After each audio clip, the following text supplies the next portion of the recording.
तुम्हारी जिंदगी निराशाओं में जाती है। एक गुलाब का पौधा ये सोचता है कि मैं नारियल के पेड़ की तरह बड़ा हो जाऊं। अब बाजू में लगा है, अब वो सोचे मुझे नारियल का पेड़ बना दे, नारियल का पेड़। अब गुलाब का पौधा कैसे पेड़ बन जाएगा? पेड़ इसलिए दुखी है कि वो सोचता है गुलाब जैसे फूल आ जाए, गुलाब जैसे फूल। एक जगह मैंने देखा, अरे गुलाब का पेड़ अपनी पौधा अपनी मस्ती में झूम रहा है, नारियल का पेड़ अपनी मस्ती में झूम रहा है। मैंने एक साधु से पूछा, बताओ ये अपनी मस्ती में क्यों है? ये इतने आनंदित क्यों है? बोले इसलिए आनंदित है कि नारियल का पेड़ कभी नहीं सोचता कि मुझ में फूल लग जाए, और गुलाब कभी नहीं सोचता कि मैं इतना ऊंचा हो जाऊं। इसकी अपनी मस्ती होती है और उसकी अपनी मस्ती में रहो। अरे मेरे भाई, पूनम की रात का जो सौंदर्य है ना, कभी कभी अमावस भी बड़ी सुंदर लगा करती है मेरे भाई। यदि अमावस की रात ना होगी तो पूनम का सौंदर्य कौन जान पाएगा? यदि जीवन में दुख नहीं होंगे तो सुख का स्वाद। एक बात बताओ, यदि इस जिंदगी में सुखी सुख होता, दुख नहीं होता, तो क्या करते आप? बताइए, सबको सुख, सब सुखी सुख। अब कोई बोले ये छोटी उंगली, ये बड़ी उंगली, ये बीच की, अरे भाई क्या दिक्कत है? अब ये एक बात बताइए, यदि पांचों उंगली भगवान एक सी बना देता तो क्या करते आप? कल्पना करो, कभी सोचते हो ये पांचों उंगली एक सी हो जाती, न खाने का आनंद ले पाते, सामान उठाते नहीं बनता।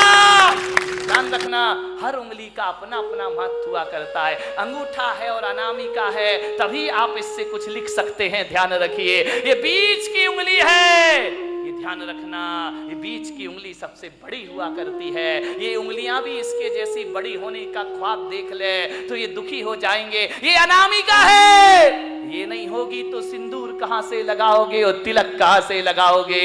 बिचा एक बार इन उंगलियों में झगड़ा हो गया। अंगूठा बोला मैं सबसे बड़ा। बोले क्यों? बोले देखो मैं सब। बात तो देखो, ये अंगूठा है, दिखाई दे रहा ये अंगूठा, लेकिन ऐसा बदकिस्मत है कि अंगूठा ये है, अंगूठी ये पहनती है। ध्यान, इसके पास नहीं आती अंगूठी, इसके पास आती। ये चार अंगूठी पहनती है, अंगूठा ही दिखाते रह जाया करता है, उस पर आभूषण ही नहीं आते हैं। बोले मैं सबसे बड़ा। बोले क्यों? बोले मैं मोटा हूं, मेरे बिना चारों उंगलियों तुम लोग कुछ नहीं कर सकती हो, तुम्हारा कोई अस्तित्व नहीं है। तर्जनी ने कहा इसका मतलब मैं नहीं होंगी तो तुम दिखाओगे किसे? ये तो दूसरों पे उठती उंगली, अपने पे तो उठती नहीं है। बोले दूसरों पे उंगलियां उठाने की जरूरत पड़ेगी, मैं तैयार खड़ी हूं। बड़ी ने कहा मैं सबसे बड़ी हूं, सबसे बड़ी है, मैं नहीं होंगी तो तेरा कोई अस्तित्व। छोटी वाली चुपचाप खड़ी थी। बोली बहन तू भी कुछ बोल ले। बोली मैं काय को बोलूं, मैं तो सबसे बड़ी हूं। अरे बोली छुटकी ज्यादा बोल रही है, इतनी सी तो है, वो कह रही सबसे बड़ी हूं। बोले तू क्या करती है? अंगूठा ने कहा मैं साइन करता हूं, अंगूठा लगाता हूं। तू क्या साइन करेगा? तर्जनी ने कहा मैं नहीं होंगी तो पेन कहां से पकड़ लेगा? तो बीच वाली ने बोली चल तेरे में ताकत तो मेरे से ही आया करती है। छिंगली ने कहा देखो, छोटी वाली ने, मेरे पास कुछ नहीं है, मैं सबसे छोटी हूं, लेकिन मैं इतना जानती हूं, मैं सबसे बड़ी हूं, मैं सबसे बड़ी हूं। बोले छोटी होके अपने को बड़ी क्यों कह रही है? बोले इसलिए कि जब जब भगवान को प्रणाम किया जाता है मैं सबसे आगे खड़ी रहती हूं और तुम सब मेरे पीछे खड़े। ध्यान रखिए, प्रणाम करोगे तो छोटी वाली, जो झुकना जानता, जो प्रणाम करता, वो सबसे बड़ा हुआ करता। किसी से क्षमा मांगो, देखो लड़ने में तो तर्जनी तुम तैयार रहती हो, लेकिन जब माफी मांगी जाती है तो मैं सबसे आगे खड़ी रहा कर। सबका आनंद है अपना अपना। सब उंगलियां एक सी हो जाएं तो जीने का मजा क्या बचेगा मेरे भाई? ये छोटे बड़े नहीं रहेंगे तो जिंदगी कैसे चलेगी? इस दुनिया में छत्री की भी जरूरत है, इस दुनिया में ब्राह्मण की भी जरूरत है, इस दुनिया में वैश्य की भी जरूरत है, और इस दुनिया में शूद्र की भी। शूद्र नहीं होंगे ना, 3 दिन हड़ताल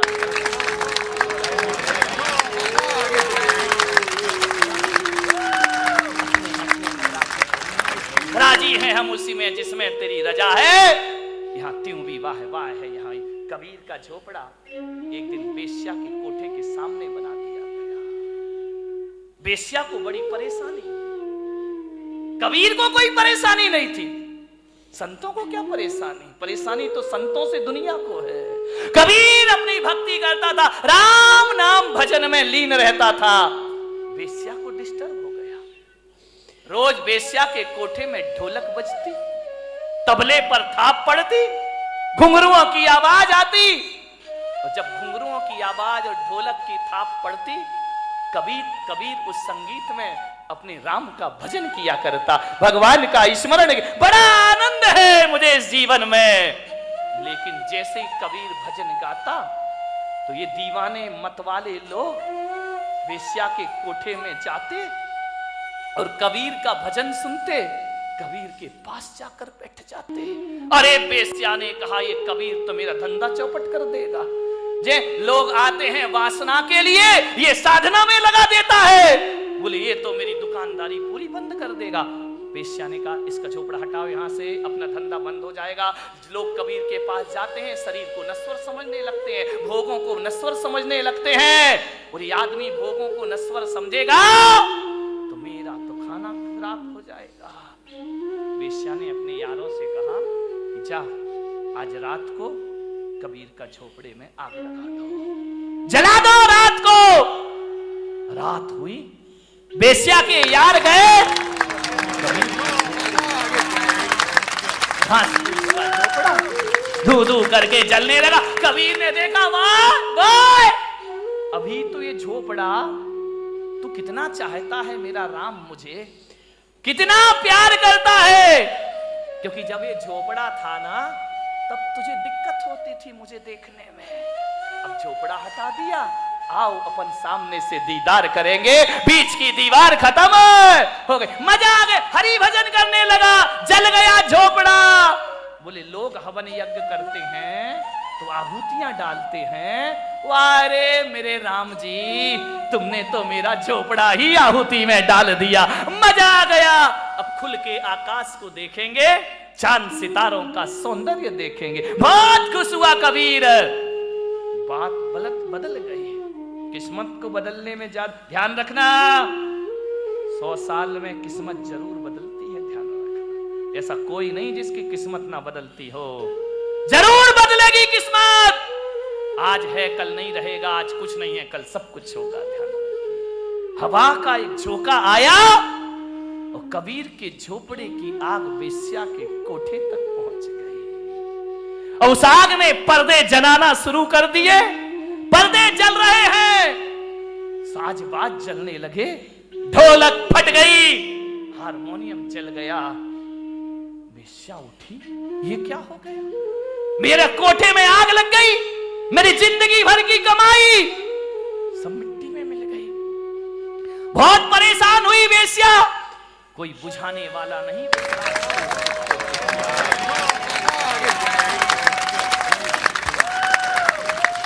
दौड़ी दौड़ी गई कबीर के पास। कबीर कबीर कबीर, कबीर तो भगवान की राम धुन में लगे हुए। अरे कबीर उठो, देखो ये क्या हो गया है। कबीर भगवान के भजन में ले, वाह मेरा हरि, मेरा परमात्मा, मेरे राम, बड़ी कृपा है, बड़ी मेहरबानी है तुम्हारी। वेश्या ने कहा, कबीर तेरे तो आगे पीछे कोई नहीं है, तू तो साधु अक्खड़ फक्कड़ है, मेरी तो जिंदगी भर की कमाई धू धू करके चल गई कबीर, मैं बर्बाद हो गई। कबीर ने आंखें खोली, क्या हुआ वेश्या, देख कबीर मेरा कोठा जल रहा है, धू धू करके राख हो रहा है मेरा कोठा, बचा ले कबीर बचा ले। कबीर ने कहा, इसमें मैं क्या कर सकता हूं। बोले कबीर मुझे माफ कर, मैं प्रायश्चित चाहती। अरे किस बात का प्रायश्चित। बोले तेरा कोठा जलवाया था मैंने, किससे, मेरे यारों से। कबीर ने कहा, मैं क्या करूं, तू मेरी अपराधीन है ही नहीं, तेरे यार ने मेरा झोपड़ा जला दिया, मेरे यार ने तेरा कोठा जला दिया, ये तो दो यारों की लड़ाई है, तेरी मेरी तो कोई बात है ही नहीं, ना तेरी गलती ना मेरी गलती, तेरे यार ने मेरा झोपड़ा जलाया तो मेरे यार ने तेरा कोठा। ये दो यारों की लड़ाई है। अब देख बेस्या, किसका यार दमदार है। देख, मेरा यार दमदार है या तेरे यार जो कल यार तेरे साथ घूमा करते थे तेरे लोग, आज एक भी तेरे पास नहीं है। झोपड़ा जलने के बाद मेरा हरि मेरे पास हमेशा से मौजूद है।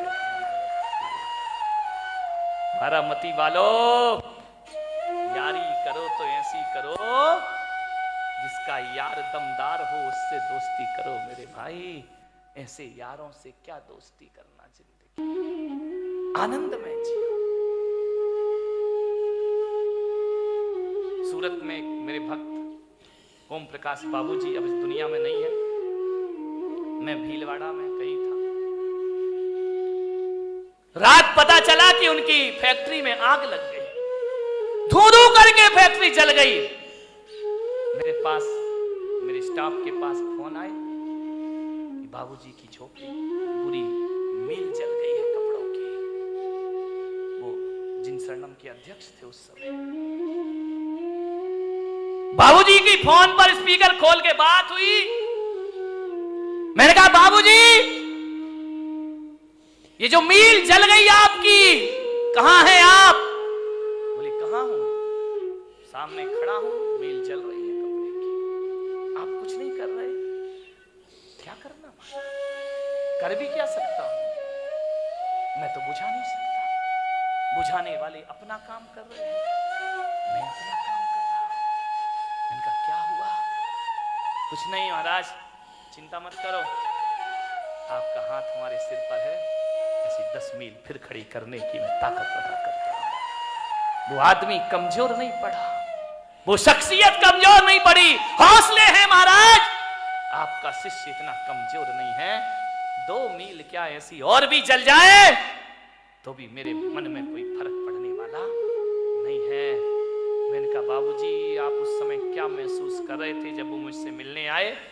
बोले क्या कर रहा था, आपका हाथ सिर पर है ना, भगवान मेरे साथ है ना। तो मैंने कहा जब मील जली हुई देखी आपने तो क्या महसूस किया?